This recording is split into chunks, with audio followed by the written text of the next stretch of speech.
नमस्कार, आदाब, मैं नगमा और आप देख रहे हैं एआर न्यूज 24। अभी लोकसभा चुनाव के बाद जो है विधानसभा चुनाव में जो है इंडिया गठबंधन की बीजेपी का जो है सुपड़ा साफ हो गया है। देखा ये जा रहा है कि अभी जो उपचुनाव हुआ है उसमें जो है 13 सीटों में से 10 सीटें जो है इंडिया गठबंधन की आई है और देखा गया है कि 2 सीटें जो है एनडीए के हाथ लगी है। तो अब देखा यह जा रहा है कि बीजेपी का जो है सुपड़ा साफ होता नजर आ रहा है। तो इस पर इसे जनता कैसे देख रही है, इन तमाम मुद्दों पर हम जनता से चर्चा करते हैं कि वो क्या सोचते हैं इसमें। जरा हम बाबा जी से चर्चा करते हैं। बाबा जी, नाम बताइए। महेश चंद वैद्य। कैसे देख रहे हैं ये उपचुनाव के जो नतीजे आए हैं, इसमें बोल रहे हैं कि बीजेपी का सुपड़ा साफ हो गया है। लोकसभा तो अब उपचुनाव में भी हुआ है, अब विधानसभा के चुनाव में भी होने वाला है बहुत जल्दी।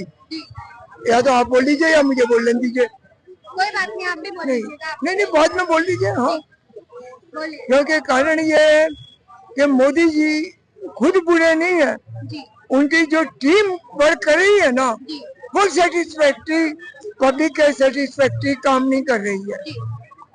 एक ये हमारी जगह है यहाँ पे अपने सूर्य बाजार में, वहाँ पे अगर मोदी जी चाहे तो वो जगह हम रेंट फ्री जगह देके वहाँ पे एक छोटा सा हॉस्पिटल बनवा दें।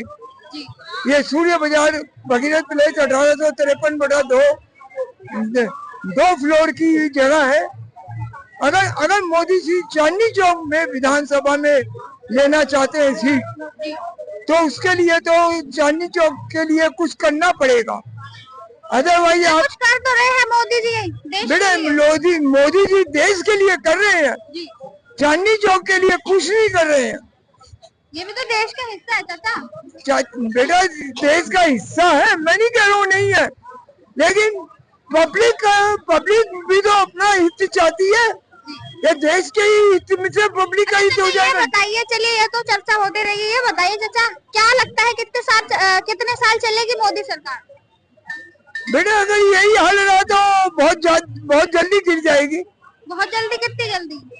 देखो बेटा, ये तो मैं राम जी तो हूँ नहीं जी जो भविष्यवाणी करूँ, लेकिन थोड़ा मोदी जी को सुधार करना पड़ेगा अपने आप में, अपने वर्कर्स को इंस्ट्रक्शन देनी पड़ेगी। अदरवाइज कोई फायदा नहीं है जिनके विदेश में जाके अपना नाम करे। विदेशों में तो नाम हो जाएगा, लेकिन देश बेड़ा गर्क हो जाएगा। बिल्कुल बेड़ा गर्क हो जाएगा 101%। चाचा आपसे बात करते हैं, थोड़ा और लोग हैं उनसे भी बात कर लेते हैं। जी क्या नाम है भाई साहब? हम तो जवाब दे नहीं पाएंगे। वो तो जवाब दे नहीं पाएंगे चाचा, आप ही दीजिए जवाब। हाँ, मैं दे रहा हूँ। बीजेपी में जो देखा जाता था कि अभी अचानक देख रहे हैं कि जितने भी धार्मिक स्थल है, जितनी भी धार्मिक जगह है, वहीं से बीजेपी क्यों हार रही है? अब दूसरी बार देखिए बद्रीनाथ से हार गई है। वो वहाँ पे कुछ कर नहीं पा रही है ना। अगर करे तो मैं तो चांदनी चौक में रेंट फ्री जगह दे रहा हूँ। फ्रॉम फतेहपुरी से लेके लाल किले तक कोई मेडिकल फैसिलिटी नहीं है, ना कोई एम्बुलेंस खड़ी है, ना कोई। इतना बड़ा भगीरथ पैलेस में अग्निकांड हुआ, 6 दिन तक भगीरथ पैलेस तबाह, 6 दिन तक तबाह, लेकिन आज तक मोदी जी ने क्या किया उसके लिए? किसी ने क्या किया मुझे ये बता दीजिए आप। मोदी जी इतने मंदिर बनवा रहे हैं, पूजा पाठ बनवा रहे हैं, वो बनवा रहे हैं, वो अपना दिखाने के लिए बना रहे हैं, लेकिन चांदनी चौक के हित के लिए कुछ नहीं कर रहे हैं। चांदनी चौक के लिए क्या चाहते हैं? चांदनी चौक के लिए, चांदनी चौक में आज अगर एक बीमार आदमी, मेरे जैसा हैंडीकैप आदमी कोई चीज लेने के लिए किसी को हेल्प चाहिए, वो कहाँ से हेल्प लेगा? ऊपर से भगवान से लेने ही जाएगा। समझ गए चाचा, आपको थोड़ी परेशानी, आप चाहते कि सुधार होना चाहिए। चांदनी चौक की प्रवीण खंडेलवाल जी है, सांसद है, क्यों नहीं कुछ काम कर रहे? चुनाव जीत के एक तरफ बैठ गए, क्या बहुत बड़े आदमी बन गए चुनाव जीत के? अगली दफा आके ही दिखा दे, विधानसभा में जीत के दिखा दे बीजेपी चांदनी चौक से। पब्लिक चांदनी चौक की पब्लिक काम चाहती है, दे वांट इजी लाइफ। अगर फतेहपुरी से लेके लाल किले तक कोई आपका ऐसा एक दवाखाना दिखा दीजिए जहाँ पे एक जरूरतमंद आदमी का इलाज हो रहा हो। या जो किसी को मुफ्त दवाई मिल रही हो, जो मिल रही थी वो भी बिल्डरों ने बंद करा दिया। मोहल्ला क्लिनिक, मोहल्ला समिति ने, पत्थर वाला कुआं ने और समिति भवन ट्रस्ट ने, मैं उनका प्रेसिडेंट और सेक्रेटरी हूँ, तो उन्होंने मेरे को ऑथराइज कर रखा है।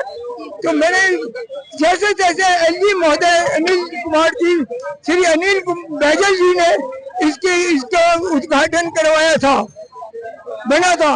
अब 3 साल के बाद मजबूरन बिल्डरों ने पैसा फेंक फेंक के इसको बंद करवा दिया। ठीक है चाचा जी, इस पे तो हमने बात कर ली है। बहुत बहुत शुक्रिया आपका। अभी चाचा जी का कहना है कि भैया नेता बन तो जाते हैं, फिर बाद में लोगों पर ध्यान नहीं देते हैं। तो चाचा जी जरा ये परेशान है कि हॉस्पिटलों पर ध्यान दीजिए, बुजुर्गों को जरूरत है हॉस्पिटलों की। बाकी हम और लोगों से चर्चा करते हैं, क्योंकि ये जो है काफी इस समय चर्चा में बना हुआ है ये मुद्दा। तो इस समय और लोग हैं, उनसे जुड़ते हैं। भाई साहब, अभी उपचुनाव की चर्चा कर रहे हैं हम इस समय जो है। अभी उपचुनाव के रिजल्ट आए हैं। अभी लोकसभा के रिजल्ट तो सबने सुन ही लिए थे। उपचुनाव में जो 13 में से 10 सीटें जो है इंडिया गठबंधन की आई है और 2 सीटें एनडी की आई है। तो इसको जनता कैसे देख रही है? पहला तो छोटा जो चैनल है सबसक्राइब कर लो वीरे। मैं हिंदी बोलूंगा, कोशिश करूंगा। मैं पंजाब दा तुहानू सारे तुसीं मैनूं जानदे हो, पंजाबी सारे जानदी आ। पुराना फनी कलाकार है, तुसीं मैनूं लखां करोड़ां च देने हुंदे हो। ਜਿਹੜਾ ਸਿੱਧੂ ਮੂਸੇਵਾਲਾ ਪਿਤਾ ਸੀ, ਉਹਨਾਂ ਦੀ ਪਹਿਲੀ ਇੰਟਰਵਿਊ ਮੈਂ ਕੀਤੀ। ਸਿੱਧੂ ਮੂਸੇਵਾਲਾ ਦਾ ਮੈਂ ਪੁਰਾਣਾ ਸਾਥੀ ਹਾਂ, ਲਾਸਟ ਵੀਡੀਓ ਵੀ ਉਹਨਾਂ ਦੀ ਮੇਰੇ ਨਾਲ ਹੀ ਆ ਅਮਰ ਹੋਣ ਤੋਂ ਪਹਿਲਾਂ। ਇੱਥੇ ਅੱਜ ਮੈਂ ਦਿੱਲੀ ਵਿੱਚ ਆਇਆ ਸੀ, ਲਾਲ ਕਿਲੇ 'ਚ। ਇੱਥੇ 2 ਮਕਸਦ ਲੈ ਕੇ ਆਇਆ ਮੈਂ। ਜਿਵੇਂ ਪਹਿਲਾਂ ਮੇਰਾ ਮਕਸਦ ਸੀਗਾ ਕਾਨੂੰਨਾਂ ਨੂੰ ਰੱਦ ਕਰਨਾ, ਠੀਕ ਹੈ। ਹੁਣ ਮੇਰਾ ਦੂਜਾ ਮਕਸਦ ਇਹ, ਉਹ ਮੈਂ ਆਪਣੇ 8 ਦਿਨਾਂ ਦੀ ਪੈਦਲ ਯਾਤਰਾ ਕਰਕੇ ਕਲੀਅਰ ਕਰਤਾ ਸੀ। ਹੁਣ ਸਿੱਧੂ ਮੂਸੇਵਾਲੇ ਨੂੰ ਇਨਸਾਫ ਨਹੀਂ ਮਿਲ ਰਿਹਾ, ਉਹਦੇ ਕਰਕੇ ਮੈਂ ਪੈਦਲ ਯਾਤਰਾ ਕਰ ਰਿਹਾਗਾ। ਬਾਕੀ ਜਿਵੇਂ ਭੈਣ ਨੇ ਕੁਐਸਚਨ ਕੀਤਾ, 13 ਸੀਟਾਂ ਦੇ ਵਿੱਚ 10 सीटा एनडीए ਨੂੰ ਮਿਲ ਗਈ ਤੇ इंडिया को ਇਹਦੇ गठबंधन अच्छा ਤੇ 2 सीटा एनडीए ਨੂੰ ਮਿਲ ਗਈ, 1 सीट बीजेपी ਨੂੰ ना 2 सीटें एनडीए के। अच्छा चलो वो मैंने थोड़ा पता नहीं। हाँ मैं ये कहना चाहूंगा, जो जनता होती है ना उनके हाथ में चाबी होती है। जो अच्छे काम करेगा वो उसकी जीत होगी, ठीक है ना। नहीं आपको जो पता ही है हमारे पंजाब में रवनीत बिट्टू है जो इस टाइम संसद में बैठते हैं, और बठिंडे जिले की सिमरत कौर बादल है, मैं उसके साथ बहुत टाइम रहा हूँ। वो अभी भी कभी हारी नहीं है। यहाँ में देखो विकास अभी भी कर रही है, उसने बूथ लगा दी हर सिमरत कौर। और चन्नी है हमारा रिश्तेदार है, चन्नी मैं रमदास सिखा मुंडा हूँ, गायक है, जो चन्नी सीएम भी रह चुका पंजाब का, वो भी सबसे ज्यादा वोट से वो जीते हैं। मैं कहना चाहूंगा जनता से कैसे देख रहे हैं इसको? हम जो इसने काम नहीं किया तो हार गया ना। मैं कहता हूँ हर चाहे मंजूर है चाहे सबकी एक समान समझे तो काम करना चाहिए। चलिए आपसे दोबारा चर्चा करते हैं, आपके पास ही आ जाते हैं जी। तो कैसे देख रहे हैं? कह रहे हैं कि बीजेपी का सुपड़ा साफ है, उपचुनाव के जो रिजल्ट आए हैं बड़े देखने लायक है। सबसे पहले मैं बीजेपी वाले को कहना चाहूंगा कि इन लोग को शर्म आनी चाहिए, बिल्कुल। और क्यों नहीं आनी चाहिए? हमारे प्रधानमंत्री मोदी जी कहते हैं कि 140 करोड़ जनता हमारा परिवार है। कौन सा परिवार है भाई जरा बताइए? अगर आपका परिवार है 140 करोड़ जनता, तो फिर आप हाथरस क्यों नहीं गए?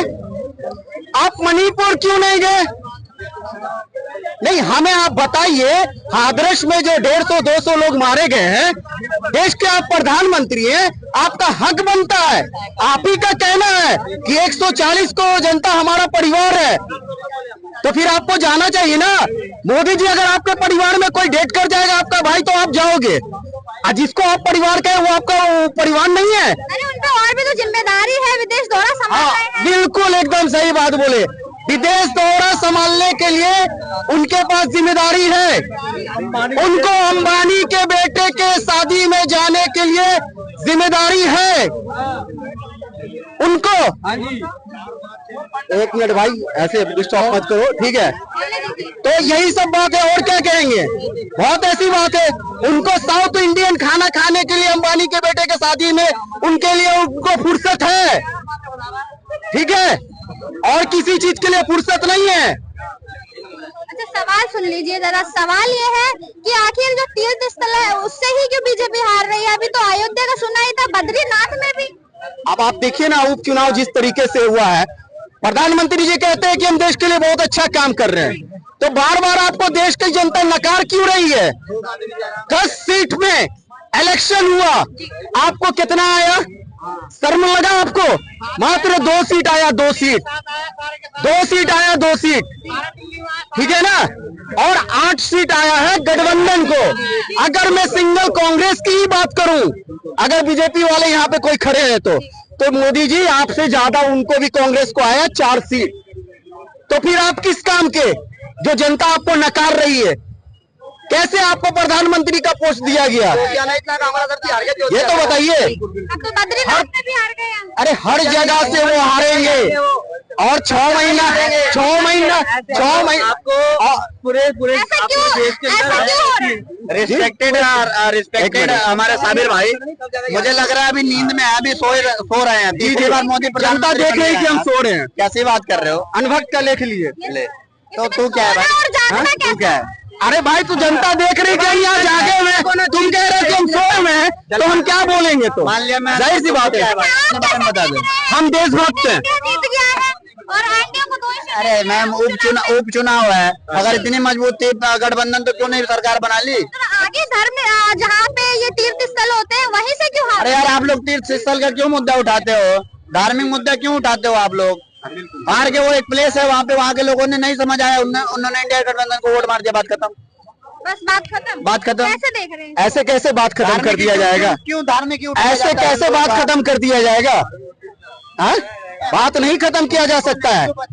इनके लिए बहुत बड़ा मुद्दा था अयोध्या, जी बहुत बड़ा मुद्दा था, और ये लोग कहते थे कि अयोध्या में हमारी 80 सीट है और कम से कम मैं 65 से 70 सीट लाऊंगा।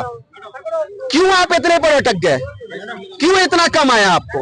इसका रीजन बताएं। और हारते हैं तो कहते हैं कि फैजाबाद है, और जीतेंगे तो कहेंगे कि अयोध्या है। बोल रहा था आज में जो बहुत विकास किया था तो जनता संतुष्ट अरे, क्यों ये नहीं 80 हुई? सीटों की बात कर रहे थे भाई साहब। पहले जवाब तो दीजिए। क्या? इतना विकास किया था उत्तराखंड में तो जनता संतुष्ट क्यों नहीं? आखिर क्या चाहिए? संतुष्ट तो है, 5 में 5 सीट दे दी सांसद की, अब कैसे संतुष्ट करोगे? और ये कह रहे हैं, एक मिनट मेरी बात कंप्लीट नहीं हुई मैम। इन्होंने कहा 80 में 80 सीटों की, ऐसे तो क्या बोलते हैं, अखिलेश यादव भी कह रहे हैं कि अरे सुन ले यार, 400 हार है, भाजपा कहाँ गई? केजरीवाल सीना ठोक के गया था, 295 सीट तो मेरा है, क्या दिल में छेद हो गया जब रिजल्ट निकला? तो है, जब रिजल्ट निकला तो दिल में छेद हो गया।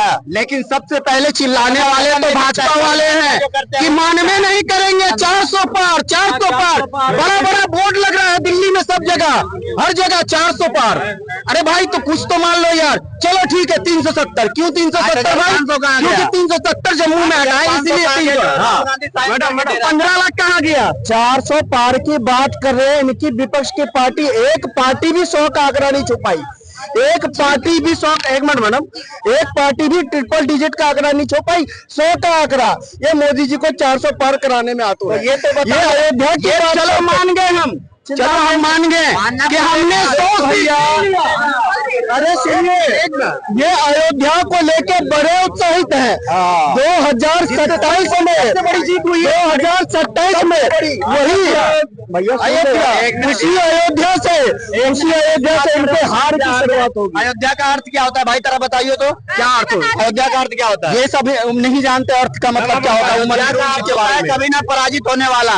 और जो कह रहे हो ना अयोध्या हार गई, तो भैया अयोध्या से एक पार्टी आ रही है, अयोध्या नहीं आ रहा। तो अयोध्या का नाम पहली बात तो लो मत बोल। अयोध्या से कांग्रेस किसी समय कह रहे थे कि भैया हिंदू खतरे में, अभी तो बीजेपी खतरे में नजर आ रही है। हिंदू खतरे में रहेगा ही मैम, हिंदू कायर है ना। बीजेपी खतरे में नजर आ रही है भैया। खतरे में कांग्रेस है, और इस बार 2029 में अभी तो 99 भी आ गए, अगली बार आपको लगता है खतरे में कांग्रेस है उपचुनाव के रिजल्ट के बाद? कांग्रेस अगर खतरे में रहती कि ताकि ज्यादा सीट नहीं आता उनको, उल्टा कम होता, या फिर उतना ही रहता कि ताकि आपको मालूम होना चाहिए अगले इलेक्शन में कांग्रेस को कितना सीट था, और इस बार कितना सीट आया। और ये जो कहते हैं कि हम सरकार बना लिए 240 पे सरकार बन जाता है। बताइए 240 अपाहिज की सरकार बना लिए। सबको पता है कि कहाँ पे सीटें बढ़ी हैं, खास करके यूपी में और यूपी बिहार के साइड में। आप जब गांव साइड में जाओगे ना, वहाँ की जो पुरानी जो महिलाएं हैं, जो एजेड है, वो ज्यादातर पढ़ी लिखी नहीं है, एजुकेटेड नहीं है। उनको बस साइन करके कागज पे दे दिया गया 8500 मिलेगा, वो धड़ाधड़ जाके वोट मार दी कि 8500 आएगा, घर पे किसी को कमाना नहीं पड़ेगा, सो के बैठ के मस्त रोटी चावल 8500 का बात जो आप कर रही है, 8500 का जो बात है, उन्होंने राहुल गांधी जी ने ये कहा था कि हमारी सरकार जब आएगी, जब मैं प्रधानमंत्री बनूंगा, तब 8500 महीना में दिया जाएगा और सालाना 1 लाख रुपया। अब उनकी सरकार ही नहीं बनी, वो प्रधानमंत्री बने ही नहीं, तो फिर ये बताओ कि उनके पास कोई पोस्ट ही नहीं रहेगा, कोई आमदनी नहीं रहेगा, तो वो कहां से जनता को देंगे। यहाँ तो मोदी जी कहने का मतलब है कि सरकार में होकर भी जनता को कुछ नहीं दे पा रहे, उल्टा जनता से ले रहे हैं। बात बिल्कुल सही है कि जब सत्ता में आएंगे तब देंगे, ठीक है भैया। और जगह आपकी सत्ता नहीं है, तेलंगाना कर्नाटका में है ना, चलो 8500 को हटा देते हैं। 1 लाख नौकरी देने का वादा किया था, कर्नाटक में मिल गया क्या? कर्नाटक की बात कर रहे हैं। आपको मालूम होना चाहिए कि किसान का 2 लाख रुपया लोन माफ किया गया। आपको ये भी ये चीज नहीं बोलेंगे, आपको ये भी मालूम होना चाहिए कि वक्फ बोर्ड को 100 करोड़ फंडे देख के मंदिर पे टैक्स लगा दिया 12% का। बोल उसपे नहीं जो जानकारी मैं वही बोलूंगा। जो जानकारी नहीं होगा उसके बारे में मैं नहीं बोलूंगा। के खिलाफ है, बोल नहीं, ये गलत बात है। सही बात है। नहीं, क्यों लगाया 12%? अरे भाई, तो कोई हमारे कहने का मतलब है कांग्रेस अगर हिंदू के खिलाफ हो जाएगा तो कहने का मतलब है कि हिंदू लोग हमारे भाई इतना सपोर्ट क्यों करेंगे। चाहे किसी भी जगह देख लो, अयोध्या देख लो या जहां से भी कांग्रेस जीता है, ये कहने का मतलब है क्या वहां केवल मुस्लिम है? आखिर जीतने का रीजन क्या होता है? जीतने का रीजन है कि दोनों मिलके वोट दिए हैं, तभी तो कांग्रेस जीती जहां से उन्होंने जीता। तो ये बताइए आप ऐसे कैसे जीत जाएंगे वो? चलिए एक सवाल और है, ऑपरेशन लोटस तो जानते होंगे, कहा जा रहा था कि कांग्रेस को खत्म कर देंगे, लेकिन अभी कैसा नजारा है? मैम नजारा बिल्कुल सही है। वो मैंने आपको बताया ना फैक्ट की किसकी वजह से इनकी सीटें ज्यादा आई। जुमलाबाजी पता चल गया इनका। अगली बार जब चुनाव होगा 2029 में 99 से 9 पे आ जाएंगे, देखते रहिएगा। अभी कह रहे थे कि मतलब जो हिंदू लोग हैं वो बीजेपी को बहुत ज्यादा पसंद करते हैं, लेकिन अभी कुछ समझ नहीं आ रहा है क्या चल वो रहा है। तो स्टार्टिंग से बातें हो रही हैं, गलत नहीं थी। इस चीज पे मैं इस लड़के का समर्थन करता हूँ, ठीक है। हिंदू सेकुलर है, यही रीजन है कि 500 साल गुलाम रहे हम भारत में रह के। जब मुगलों ने हमें गुलाम बनाया था ना, तब यहाँ पे मुस्लिम नहीं थे सबसे ज्यादा, ठीक है। मुस्लिम नहीं थे, हिंदू थे। और हिंदुओं के कायरपना और जो भी रीजन है मुझे नहीं पता, उसी की वजह से हम 500 साल मुगलों के गुलाम रहे। तो इस चीज के लिए मैं भाई का समर्थन करता हूँ। कारण ये है, इतना साफ साफ तौर पे सबको दिख रहा था। राहुल गांधी का पहला बयान कि हिंदू हिंसावादी हैं। दूसरी बात, उनके बाद दादाओं ने 70 लाख लोगों का रातों रात नसबंदी करा दिया, हिंदुओं का। लोगों का क्या मैं बोलूं, सीधा खुल के सुनो। उसके बाद राहुल गांधी का दूसरा बयान कि हिंदुत्ववादियों को बाहर निकालना है। तीसरा बयान कि जो हिंदू मंदिर जाते हैं, जो हिंदू मंदिर जाते हैं वही लोग आके बस में लड़कियों को छेड़ते हैं। ये भी बयान नहीं दिया था ना। और जो आप कह रहे हो हिंदुत्ववादियों को बाहर निकालना है, देख लेना आप, उनके भाषण की बात है, ठीक है, गलत चीज नहीं कह रहा। तो इतना सब दिखने के बाद भी जो लोग अगर उस पार्टी को समर्थन कर रहे हैं, तो मैं तो कह रहा हूँ वो लोग फिर यही कारण है, बस समझ जाओ। एक सवाल और चल रहा है। अभी अनंत अंबानी की शादी हुई है, इसमें राहुल गांधी जी नजर नहीं आ रहे, मोदी जी नजर आ रहे। जो मोदी जी कहते थे कि भैया अडानी अंबानी ट्रक भर भर के पैसा भेजते थे, लेकिन राहुल गांधी नजर नहीं आए शादी में। अरे तो ये तो सवाल बाकी तो विपक्ष वही बताने रहा हूँ। वही तो मैं ये कह रहा हूँ कि ये सवाल तो तेजस्वी यादव ने भी उठाया था, राहुल गांधी के मिलके साथ। लालू यादव ने भी उठाया था, अखिलेश यादव ने भी उठाया था। वो लोग तो जाके मस्त वहाँ पे उसका होटल लेके फ्री का मलाई खा रहे हैं उसके भाइयों के साथ बैठ के। क्यों कर रहे हैं भाई? लेकिन सवाल दूसरा ये भी उठ रहा है कि मोदी जी हाथरस नहीं गए हैं, मणिपुर नहीं गए, लेकिन वो अंबानी जी की शादी में चले गए। राहुल गांधी के गुलाम है क्या वो? कि वो जहाँ जाए वहाँ बोले मोदी जी यहाँ नहीं गए, वहाँ नहीं गए, तो उसके पीछे पीछे दौड़ते रहे। चल भाई तू गया, तूने बोल दिया मैं भी जाऊँ, किसी के गुलाम है क्या? देश के हिस्सा है, देश के लिए कितना राहत पहुंचाया है वो नहीं दिख रहा आपको? जिन लोगों के घर के पीड़ित हैं उनको योगी जी ने क्या कहा कि जो सुविधा हो सके वो पहुंचाइए, और जो इस कांड के पीछे है उसके ऊपर सख्त से सख्त कार्रवाई होगी। मैं आपसे पूछना चाहूंगा इस चीज पे, आप कह रहे हो ना आपके घर को, जब आपके घर पे किसी की डेथ होती है या कुछ भी ओवरऑल, तो आप एक बात बताओ, आपको राहत पहुंचाना और जिस अपराधी ने आपके घर के साथ घटना किया है उसके ऊपर एक्शन लेना इंपॉर्टेंट है कि आपके घर पे जाके बस झूठा मूठा सहानुभूति राजनीति के चक्कर में करना सही है? ये बताओ आप। एक्शन लेना ना, उसको सजा मिलना ना, तो फिर आप कैसे कह रहे हो मोदी जी नहीं गए? आप कैसे देख रहे हैं राहुल गांधी जी नहीं गए हैं अंबानी जी की शादी में? जब राहुल गांधी जी नहीं गए तो राहुल गांधी जी की जो पार्टनर थे इंडी गठबंधन, वो क्यों गया? वो तो गठबंधन में सब साथ में ही है ना। अगर सब साथ में है तो फिर जाना नहीं चाहिए था उन्हें। सिर्फ दिखाने की राजनीति कर रहे हैं, एक चेहरा नहीं जा रहा, दूसरा चेहरा जा रहा। ममता बनर्जी उनका चौड़ा चेहरा था, वो भी गए हैं। बाकी जो साथ में उनके थे, अखिलेश यादव हो गए, तेजस्वी यादव हो गए, लालू प्रसाद यादव खुद गए हैं, अब पूरा गठबंधन पूरा उठ के चले आ रहा है कि पूरा पूरा जाने के आदमी बोले कैसे देख रहे हैं, तो आपको कहते हैं कैसे देखना चाहिए। सवाल तो ये था कि अंबानी अडानी जो थे वो ट्रक भर के तो राहुल गांधी जी को पैसा भिजवाते थे। अब राहुल गांधी जी को विश्वास थे तो राहुल गांधी क्यों नहीं गए? वो तो उनसे पूछना पड़ेगा, वो तो राहुल गांधी से पूछना पड़ेगा वो क्यों नहीं गए। वो बाद में शायद बाद में जाने वाले हो गए। अच्छा, बाद में जाने वाले होंगे। अच्छा, ये उपचुनाव की भी बात कर लेते हैं। 13 सीटों में तो 10 सीटें जो है एनडीए ले गया, कह रहे हैं कि बीजेपी का सुपड़ा साफ होने वाला है। देखिए, उपचुनाव जहाँ पर भी होता है वहाँ पर ये होता है कि नया चेहरा को जो मौका मिलता है वहाँ पर वो चीज स्वाभाविक से जो काम करेगा वहाँ वो जीतेगा। लेकिन ये नहीं बोल सकते उससे कि कोई पार्टी काम नहीं कर रही। आप अगर दूसरी क्षेत्रों में बात करो, एमपी के अंदर जो 29 सीटें पूरे बीजेपी को गई है, तो ये किसको बोलोगे आप? लेकिन ऐसे कैसे हार गया कि कुछ जगह को ज्यादा बहुत ज्यादा देखा जा रहा है, उस पर चर्चाएं चल रही है, जैसे बद्रीनाथ हो गया, अयोध्या हो गया, ये जगह तो बीजेपी का गढ़ माना जाता है। नहीं, गढ़ कुछ नहीं होता है, उन्होंने वहाँ पे काम किया है, लेकिन कुछ ना कुछ उनकी भी माइनस पार्टियां होगी। देखिए, एक चीज बताता हूँ आपको, मैं कोई भी व्यक्ति का काम कर रहा है और उन्होंने नहीं किया होगा, जनता उसको जवाब देने का हक रखती है। लेकिन इसका मतलब ये नहीं होता कि पूरी पार्टी काम नहीं कर रही है, और जो गलत करेगा उसको सजा मिलेगी। लेकिन जो कर रहा है वो आप ये देखो, आज विश्व के अंदर भारत की स्थिति क्या है। पहले स्थिति क्या थी, मनमोहन सिंह साहब पीछे ऐसे खड़े रहते थे, बाद में वो, और आज ये होता है कि देश का विश्व का नेतृत्व भारत कर रहा है। क्यों कर रहा है? कुछ ना कुछ तो गुण होगा भारत के अंदर, मोदी जी में कुछ गुण होगा तभी तो कर पा रहा है। मोदी जी अपने देश में तो झांकते नहीं है, बाहर का दौरा कराते हैं। ये आप बताइए मुझे, आप देश में झाँक रहे हैं कि नहीं झाँक रहे हैं? अगर आप इतने स्वतंत्रता से आपकी पत्रकारिता कर पा रहे हैं तो इसके पीछे आपको भी मालूम होगा कि नहीं, हमें पूरी स्वतंत्रता है अपने काम करने की, अपने भावनाओं को रखने के लिए, अपने वक्तव्यों को बताने के लिए अपन सब कुछ स्वतंत्र रूप से कर सकते हैं। वैसे लग रहा है आपको सुपड़ा साफ है बीजेपी का? ऐसा कभी नहीं होना, कभी नहीं होगा। नहीं होगा। देखिए, बीजेपी मोदी जी के चेहरे से ही चलता है। नहीं, ऐसा कुछ नहीं है। अगर बीजेपी मोदी जी के चेहरे से चलता तो एमपी में 29 कैसे आ गया? वहाँ पे शिवराज सरकार थी ना पहले, फिर वहाँ पे कैसे मिल गया? उनको भी तो 29 सीट मिली है। उत्तर प्रदेश के अंदर योगी जी ने बनाया हुआ है। तो आज भारत में कितने राज्य हैं? 36 राज्य है। 36 राज्यों में से लगभग 20 राज्यों के अंदर बीजेपी गवर्नमेंट काम कर रही है। तो कैसे कर रही है? सिर्फ मोदी के चेहरे पे। वहाँ के लोकल विधायक, वहाँ के लोकल सांसद, वहाँ के लोकल महापौर, वो भी वर्क कर रहे होंगे अपने लोग।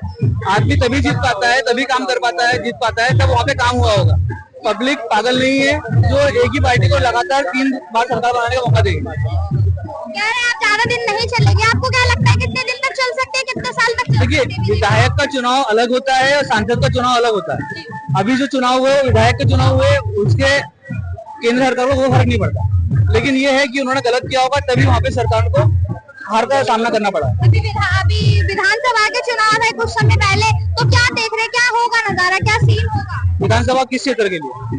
अभी जो हरियाणा में होने वाले हैं, हरियाणा में, झारखंड में और महाराष्ट्र में जो चुनाव होने वाले हैं। देखिए, एक चीज बताऊंगा आपको मैं, यहाँ महाराष्ट्र की बात करें तो वहाँ पे दलबदलू राजनीति चल रही है। पहले जो शिवसेना थी, जो स्पेशली ये बोलती थी कि हम हिंदुत्व की पार्टी है, आज वो कांग्रेस की गोद में आगे बैठ गई। वो कांग्रेस को कट्टर विरोध करती थी, वो विरोध करती थी। आप जो कांग्रेस को सराकट बोलती थी कि ये सरकार सबसे खराब सरकार है, आज उसकी गोद में आगे बैठ गई। तो आप इसको क्या बोलोगे? आप इसको क्या बोलोगे? अब बताइए, सवाल तो हमारा है। मैं वही बता, आपको उसी को उत्तर दे रहा हूँ ना मैं। जब ये सरकारें जो क्षेत्र में काम करती थी, अपन चाहे महाराष्ट्र की बात करें, चाहे दिल्ली की बात करें, जो पार्टियों का विरोध करती है उनके साथ में खड़ी हो गई है, तो ये तो सरासर पब्लिक की आंखों में धूल झोंकने वाली बात हो गई है। मतलब आप बात कर रहे हो कि मैं अन्ना हजारे हक में आया हूँ, मैं स्वच्छ रहूंगा, साफ सुथरा रहूंगा और मैं बहुत अच्छी राजनीति करूंगा। आज आपको खुद में जेल में आना पड़ रहा है, आपने कुछ क्राइम किया होगा, कुछ दोस्त किया होगा, तभी तो आप जेल में गए। आप और मैं जेल में क्यों नहीं जा पा रहे? हम वो काम नहीं कर रहे हैं।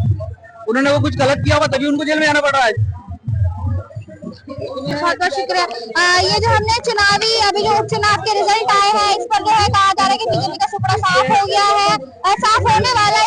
इस तरीके के जो है काफी ज्यादा जो बयान जो है सभी चर्चा में चल रहे हैं। तो हम इस पर चर्चा करने आए थे कि जनता इसको कैसे देख रही है। जो उपचुनाव के रिजल्ट आए हैं, 13 सीटों में से 10 सीटें जो एनडीए के हाथ लगी और 2 सीटें जो है एनडीए के हाथ लगी है।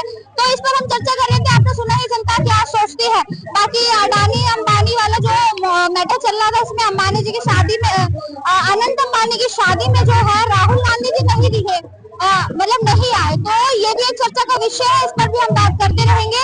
तो बने रहिए और ऐसी अपडेट आपको हमेशा मिलती रहेगी। देखते रहिए AR News 24 सच दिखाने की जिद।